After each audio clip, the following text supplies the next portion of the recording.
Dan dia itu dulu tuh kayak orang tuanya hampir give up sama dia ya, kalau menurut gue ya. Give up-nya itu Oh. dia saking ngeyelnya, ngerti gak sih ngeyel? Nah, sekarang kali ini gue nggak mau nanya analisa lagi, tapi maunya matematika. Nanti Lu gue tahu kasih soal sendiri ya, matematika. lu tahu sendiri, gue kan sering bilang matematika gue dulu, gue tuh ranking 1, pernah lah ya gue ranking 1, tapi matematika gue paling jelek. Dan itu tuh orang-orang gak percaya karena sekarang gue menganalisa angka. Nah, makanya itu Sekarang lu dia. mau nanya gue matematika, Nah, kalau gitu nanti kita tanya sama Kak Jerome Pauline aja nih. pakar matematika. Kalau Nah. orang bilang gue pakar tanggal lahirin Pakar matematika gitu kan. Ya. Tapi gue penasaran nih tentang karakter dan mungkin bisa dibilang percintaannya Kak Jerome Pauline gitu. Atau mungkin juga bisa bahas yang lain juga. Nah, gue penasaran sama tanggal lahir Kak Jerome Pauline. Dia itu lahir di tanggal 2 Mei 98. Dia setiap ngikutin tren apa-apa, nggak tahu kenapa orang-orang tuh ada beberapa netizen tuh malah yang menghujat gitu loh. Disangkut pautkan dengan matematikanya dia gitu. Nah, kalau kecerdasannya dia gitu maksudnya. kecerdasannya dia gitu. Nah, kalau dari tanggal lahir dia sebenarnya karakternya Kak Jerome Pauline itu gimana sih, Kak?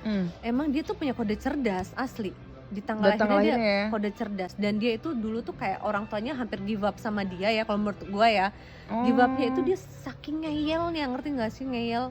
Iya, ngeyel. Kan kalau orang ngeyel kan kita makin gedek ya. Gedek, orang tuh banyak gedek sama dia karena dia orang yang sangat ngeyelan, orang yang sangat tidak percaya dengan apapun tanpa dia buktikan terlebih dahulu ya. Gitu. Jadi kalau omongan orang lain dia kurang oke ya. Dia harus benar-benar membuktikan dulu ya. Dengan mata kepala sendiri baru dia oke. Gitu. Kemudian banyak kan, bukan banyak ya, maksudnya ada beberapa konten-konten dia yang kontroversial. Kayaknya dulu gue pernah lihat deh ya, soalnya masuk FYP gue. Nah, karena memang apa, ide-ide dia, pemikiran-pemikiran dia tuh out of the box, tapi memang ini harus hati-hati. Kadang-kadang dia tuh terlalu kayak idealis, ngerti gak sih lo? Oh gitu. Dia tuh sebenarnya seorang seniman, bukan seorang pemikir menurut gue sih. Kalau dari tanggal lahirnya tuh? Bukan seorang ilmuwan, tapi dia seorang seniman. Seniman itu kan membutuhkan yang namanya idealisme. Benar. Ya kan?